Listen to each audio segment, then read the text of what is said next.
E a gente queria começar entendendo qual que foi a motivação para você se tornar delegado já aos 22 anos de idade, se era de infância, se era de família, como que foi isso daí? Olha, inicialmente quero agradecer o convite, eu acompanho vocês e acho o trabalho de vocês fantásticos. Eu tenho irmãos que são gêmeos também, então já tenho uma afinidade com os meus irmãos, conheço bem como é que funciona irmãos gêmeos e eu estou contente de estar aqui. Olha, o meu início de tudo é uma coisa muito curiosa, né? Porque com 12 anos de idade eu comecei a reparar que me atraía ler livros sobre criminalidade, sobre crimes. A minha mãe, que era professora, ela me deu na época um livro da Agatha Christie. A Agatha Christie é considerada dama do crime, é uma das maiores ou a maior escritora de true crimes do mundo. Ela vendeu, para vocês terem uma noção, os livros dela vendem até hoje mais de 4 bilhões de livros, é uma coisa surreal. E depois que eu comecei a ler todos os livros da Agatha Christie, acabaram os livros da Agatha Christie na época, e a minha mãe, percebendo que ela queria estimular uma leitura, mas ela não sabia que eu estava me interessando pelas investigações, pelo crime em si. Aí ela descobriu um outro autor, que é contemporâneo da Agatha Christie, que é o Conan Doyle. E o Conan Doyle tem uma série de outros livros, eles dois são ingleses, mais ou menos da mesma época, 1850, 1860, e eu li tudo aquilo, e naquele momento eu descubro um talento, eu descubro uma vocação, um interesse totalmente inusitado em saber mais sobre investigação, em saber mais sobre crimes, e naquele momento eu me decido. Eu falei, eu andei pesquisando na época, que não tinha internet, mas conversando com as pessoas, eu falei, olha, então eu acho que eu me identifico mais com a carreira de delegado de polícia. Não tinha nenhum parente policial, não sabia nada sobre polícia, mas com 14, 15 anos eu me decidi, eu vou fazer faculdade e eu vou fazer faculdade de Direito para ser delegado de polícia. Só que nesse interstício eu tinha um outro hobby, um outro talento que eu tinha, porque eu sou muito alto, e eu jogava basquete. E eu joguei basquete no Palmeiras, fui juvenil do Palmeiras, na época o principal era a época do Oscar, que foi o maior jogador da história do Brasil, e na época até o Palmeiras me fez um convite, quando eu tinha 17 anos, para ser jogador profissional. O diretor falou, olha, fala com seu pai e com sua mãe, traz seu pai e sua mãe aqui para assinar um contrato, você vai ter um salário, e só que você não vai poder estudar, porque jogador profissional viaja o Brasil inteiro, viaja até fora do Brasil, e aquilo eu voltei para casa, não conseguia dormir, porque eu sempre gostei de ler, eu sempre gostei de estudar. E eu pensei, o basquete eu gosto, mas eu acho que eu não vou ter muito futuro, porque eu jogava bem, mas naquela época era o maior time do Brasil, era o time do Palmeiras. E eu me decidi para a minha segunda paixão.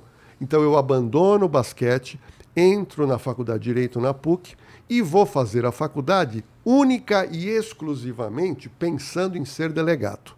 Naquela oportunidade aconteceu uma coisa muito interessante e eu quero falar algo que eu ouvi vocês falarem certa vez num dos vídeos que eu assisti de vocês. Vocês falaram uma coisa muito forte. Vocês falam uma frase assim: não siga o que os seus pais falam para você fazer. Vocês falaram isso num determinado momento. E isso aconteceu comigo. O meu pai trabalhava no antigo Banespa.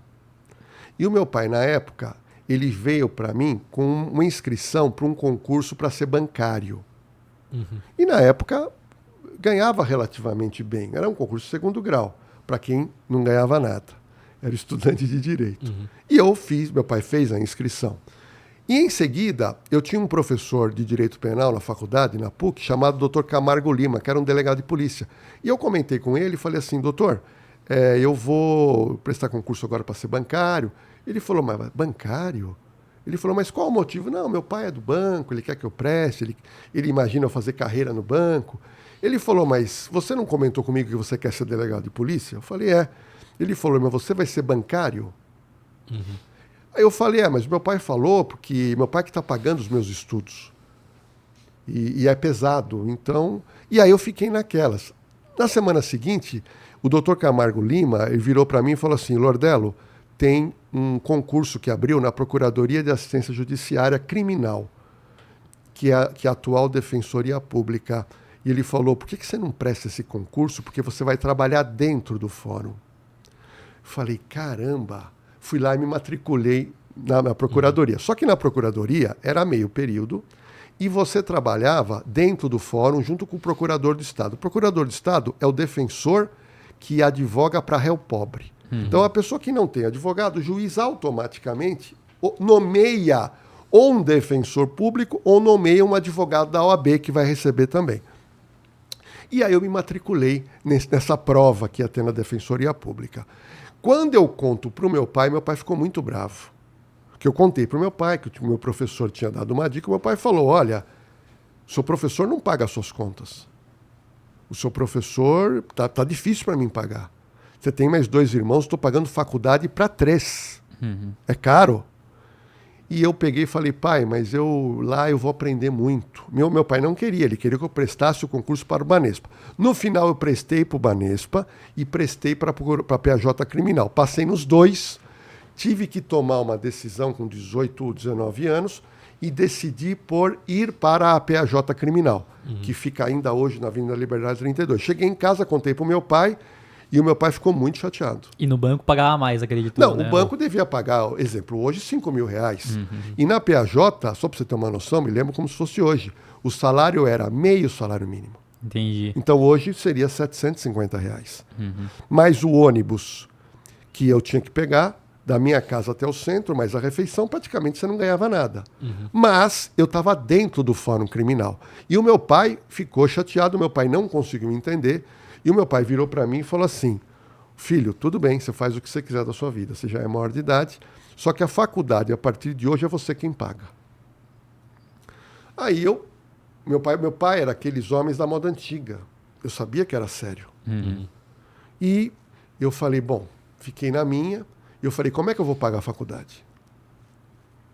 Porque eu tinha que trabalhar. Eu fazia PUC de manhã. Saía da PUC, almoçava rapidinho, ia para a procuradoria. Ia na procuradoria, voltava para casa, chegava tarde. Não tinha nem como ter outro emprego.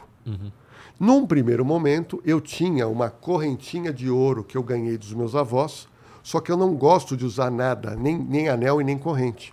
Eu peguei aquela corrente de ouro e vendi. E com essa venda, eu consegui pagar tipo uns 3, 4 meses de faculdade. Nesse período, eu falei, bom, e depois, como é que eu pago a minha faculdade? Aí, conversando com um amigo meu, onde o pai dele era presidente de uma entidade que tinha bailes para idosos de final de semana. E aí, o cara falou, olha, lá o pessoal trabalha na bilheteria, ou fica de segurança na frente da bilheteria, e lá eles pagam bem, porque você pode trabalhar sexta-noite, sábado à noite.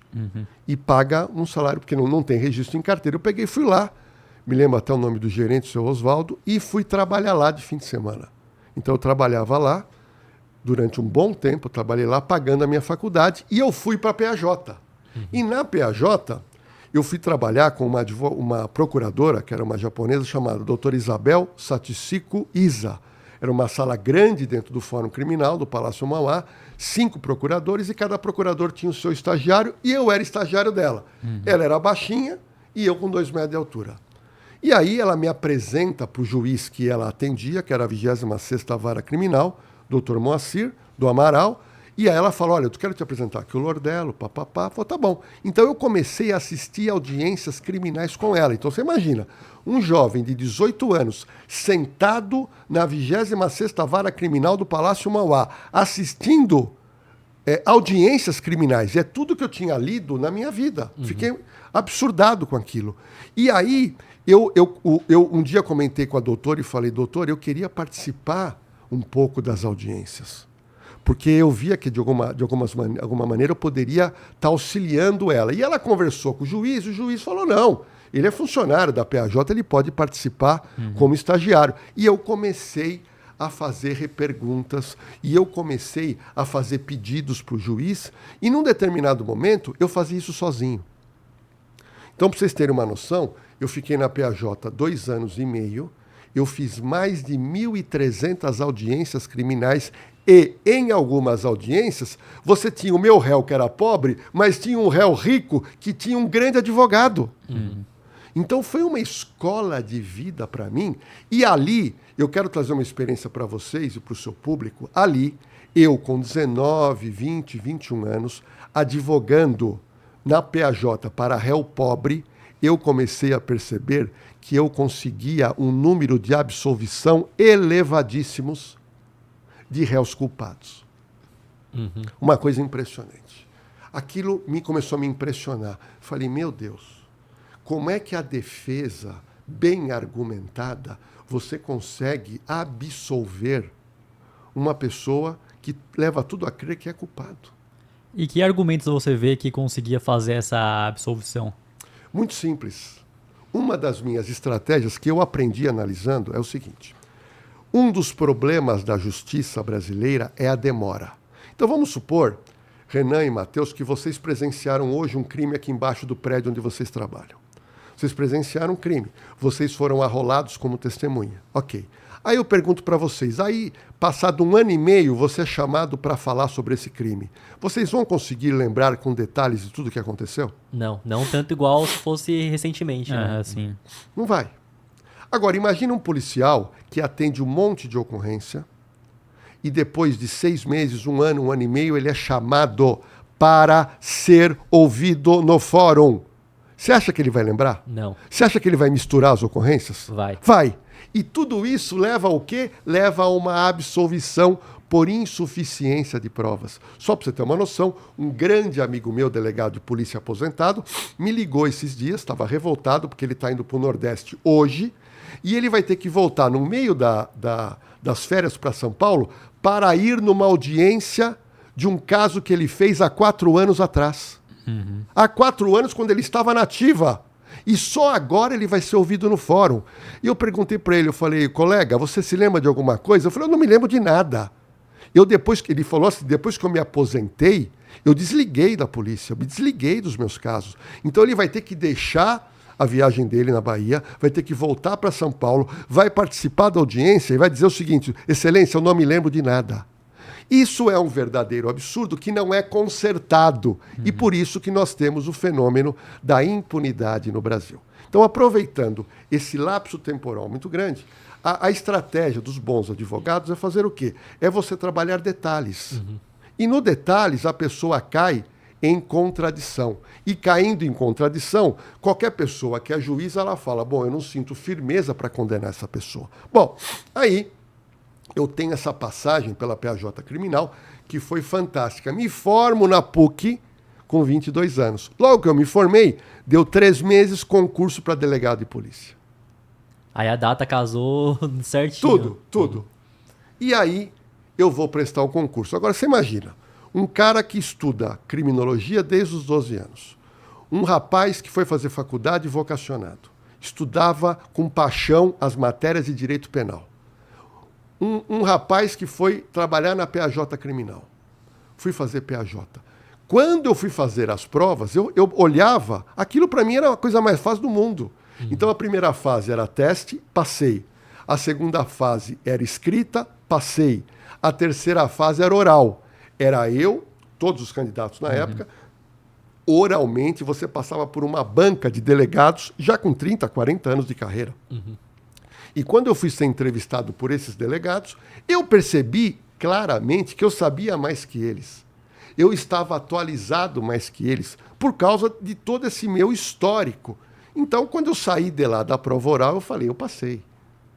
E realmente eu passei num concurso, para vocês terem uma noção, de 13 mil candidatos para 125 vagas, eu passei em 14º lugar. Passei no concurso e vou para a academia de polícia, porque todo policial ele passa o primeiro período na academia de polícia, que é na USP. Vocês já viram lá no lado esquerdo? Quando você entra na USP do lado esquerdo, tem um prédio enorme, Academia de Polícia Civil. Eu fui para lá, fiquei lá 6 meses aprendendo a profissão em si, apesar que eu já sabia, porque eu estava no fórum e sabia como funcionava. E aí eu fui trabalhar, fui enviado para a cidade de Suzano, com 22 anos, com cara de garoto. E aí eu deixei barba e bigode para envelhecer.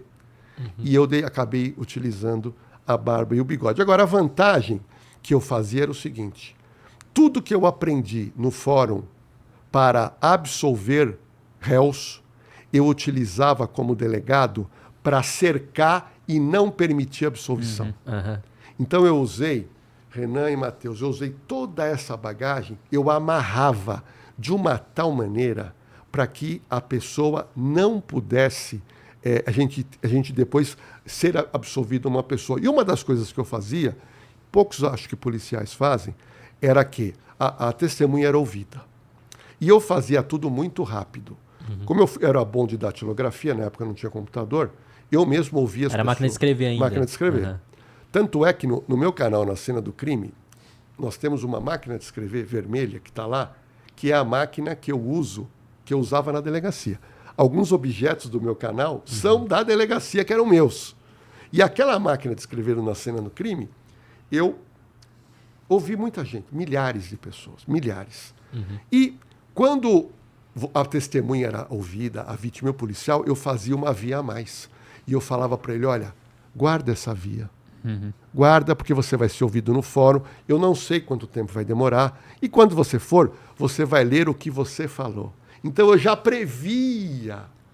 Que aí quando ela falou já estava fresco na memória, ela relembra e consegue dar mais detalhes. Você entendeu? Então, a minha carreira de delegado foi um aprendizado que eu criei técnicas para esclarecer crimes. A minha especialidade sempre foi a cena do crime. Eu sempre fui um apaixonado de ir ver cena de crime, principalmente de homicídio.